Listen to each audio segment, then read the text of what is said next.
How long have you been a nurse? More than 17 years, almost 20 years. And I became homeless, a victim of domestic violence, and it just wasn't worth it. You know, I became ill, had to have a hip replacement. Next thing I know, I'm living in and out of shelters, making about $300 a month. But God has blessed me to never be able, to always be able to eat and have a roof over my head, because He has a plan for me. And today I just got information that I have a potential job. I just need the assistance of getting a uniform, my BCLS, which is CPR for professionals, a stethoscope, and shoes. And God's going to provide those for me. I have faith. what would the job be?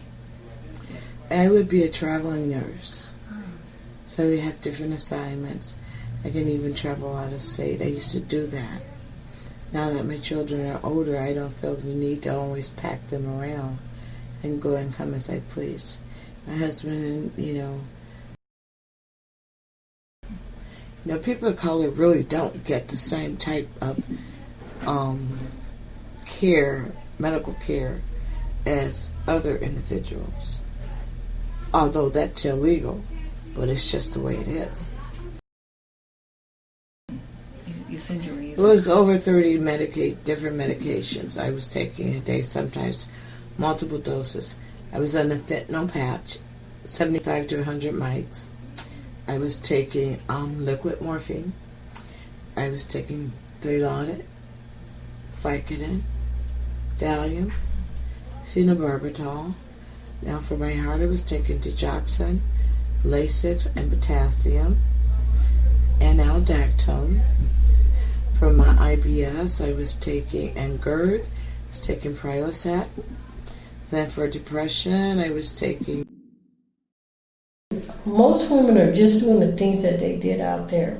So they came in here, maybe they kicked their addictions in the county, but their attitudes and the things that they did out there, they just bring in here. So they go to the doctor and they say, well, I have arthritis real bad. And maybe they do.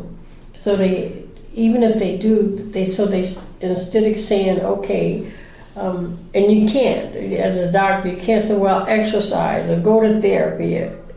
They start giving them different kinds of... Smoking. Right, the ban on smoking. So, you might pay $10 for one cigarette. But the Ultrams are the same thing. There are a lot of different pills. There's no rehabilitation in prison. They have a couple programs in here. They have a couple drug programs, and they're really good drug programs. But one of the problems is that they force people to go in them. Well, if you know... I'm 50 years old. I'm from North Carolina. I wanted to be always wanted to be an airplane pilot. Couldn't find out. I didn't have enough math. So I said I didn't finish high school. Got my GED in Job Corps. But I didn't have calculus and trig, and you needed that. So I took the physical aspect of it and kind of find out that more than 2 minutes upside down, I black out. So that killed that dream. And I could have settled because I was very good in the medical field. But because I didn't get the airplane thing, then I cut off my nose, spiked my face. So I went from there, and I went, stayed with a friend in Austin, and things didn't work out. And I got with some other friends. That's who introduced me to heroin. I tried that for the first time. I had been drinking, smoking pot before, tried various other drugs, LSD. When I was in Houston, before I went to Job Corps. But when this friend of mine who was his uncle, he was like, you need to do something. He said, because your mood swings. He said, if I have to take you, I would take you for your medicine. But see, he got a job now, so it's like everybody left me out. Because I told him, I said, okay, I agree. I'll go back and take the stupid medicine. Mm-hmm. I'll go ahead. If it's gonna help me and it's gonna stop me, like my friends only can do so much, right? So if it's gonna help me, I'll go ahead and do it. Because I don't work right now, so I can get my body adjusted to it. Mm-hmm. Are you taking it now? Not right now. I'm supposed to go down there next week and get it. So, what do you think is the source of your anger?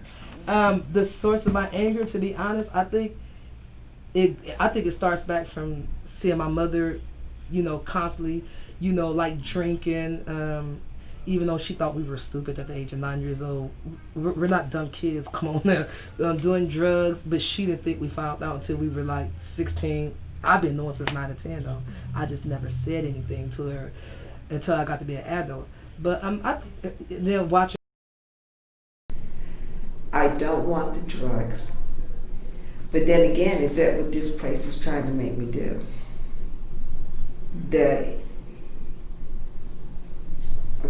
There's so much disrespect, so much inhumane conditions, so many things that are negative that you want to escape. And how do you escape? And what's the best way if you physically have to be here, but then to use drugs? I'm not into alcohol, but and I'm very serious. What is CDC is rehabilitation trying to do to help me not want to use drugs?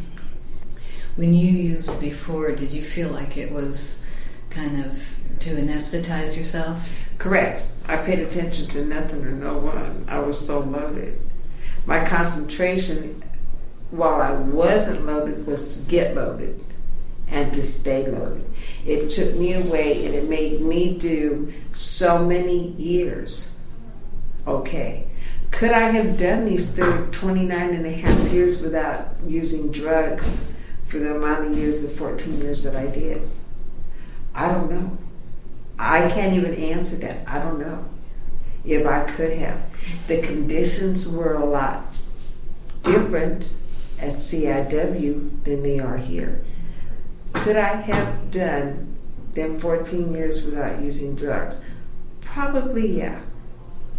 The struggle is now, from about 1994 till now.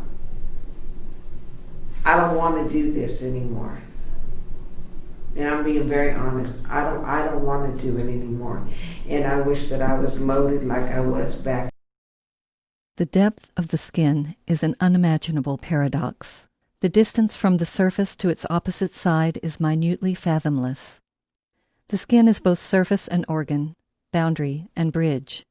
It is simultaneously the site of the sense of touch and the seamless enclosure that separates self from other.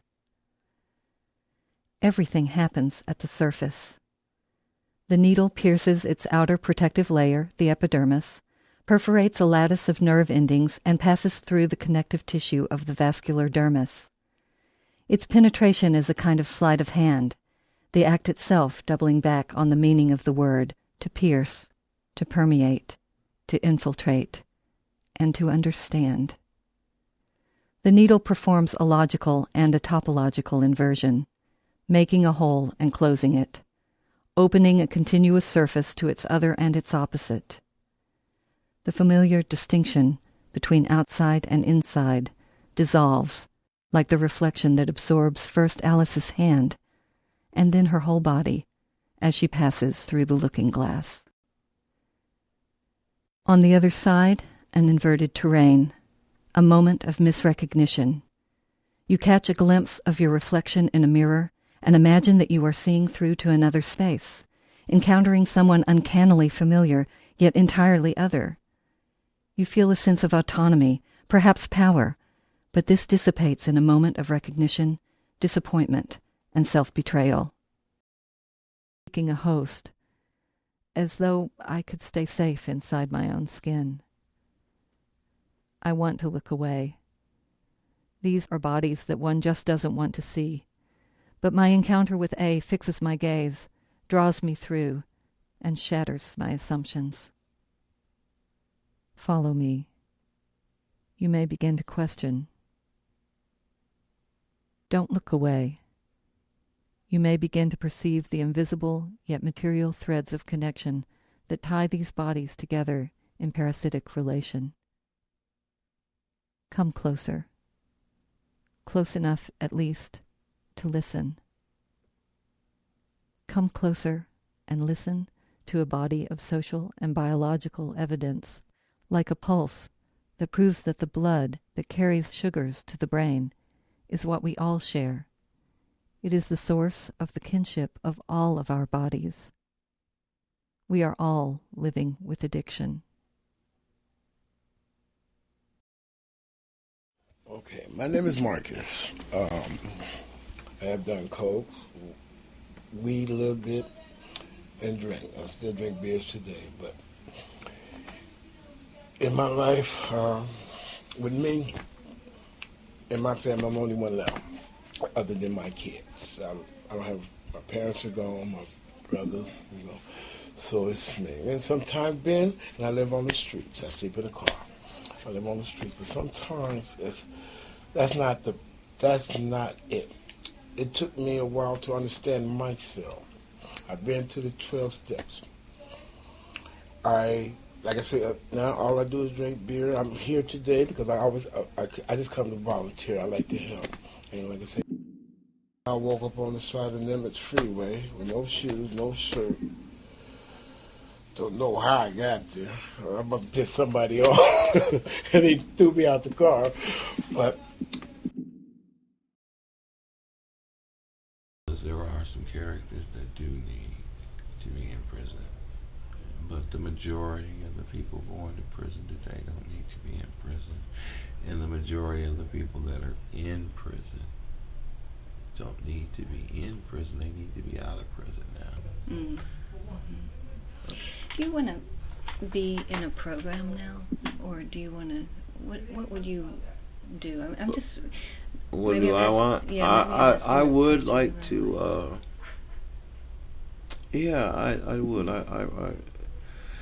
It's not that I would like to be. I need to be. Yeah. Okay. Yeah. You know what I mean? Yeah. Because I'm really tired of the situation that I'm in right now. Because I could be doing a whole lot better. Mm-hmm. And I'm hoping. Well, first of all, I can give you two views, and the reason I can give you two views is one, I not only worked with the needle exchange, giving out the needles and accepting the dirty ones, but I'm also a former addict, a heroin addict. In 1996, after being released from CCWF, here's a syringe, okay? If you are going to use, then at least be safe, And most of these people, they knew when they would stand in line and wait for their syringes. It was done in an orderly fashion. There was no stealing. There was no ripping the truck off for extra syringes. What you gave is what you got back. Up until the age of 18, I had never been in jail before. When I turned 18 years old, I met a guy who became my first son's father. He got me started snorting heroin. I started doing that maybe once a month for a couple of years, and it became an everyday habit. After about 2 years of doing that, I started smoking Grimmies, Cavies, sweet ones, whatever you call it, which is zigzags with tobacco in it, laced with crack cocaine. Started smoking that up until maybe 3 years after I started. In order to support my habit, I had my son between those two drugs that I started to use.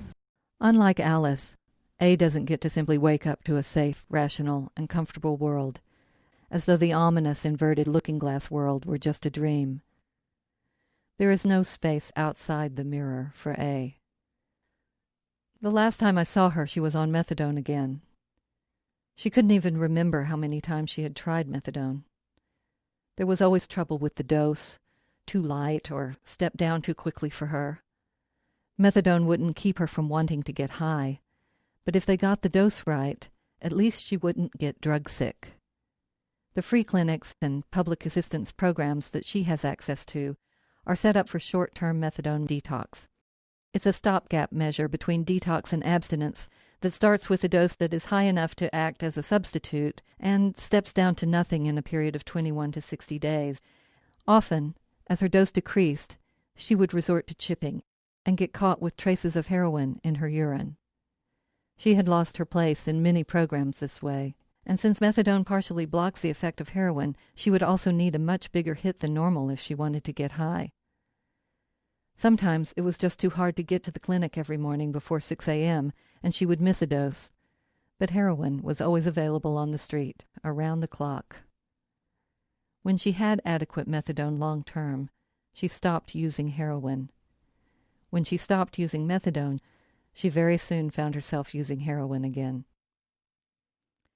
It is hard to reconcile the paradox that relapse is actually a part of recovery. Recovery is part illusion and part contradiction. The addict may be able to see where she wants to go, but the path is a corkscrew helix, an asymmetrical curve, and the direction of its spiral can be difficult to read. She can end up, like Alice, outside the looking-glass house, repeatedly bumping into the very thing she is trying to walk away from. A said, "Maybe my body just won't let me live without drugs. Maybe I would be able to really give up heroin for good if I could stay on methadone for the rest of my life.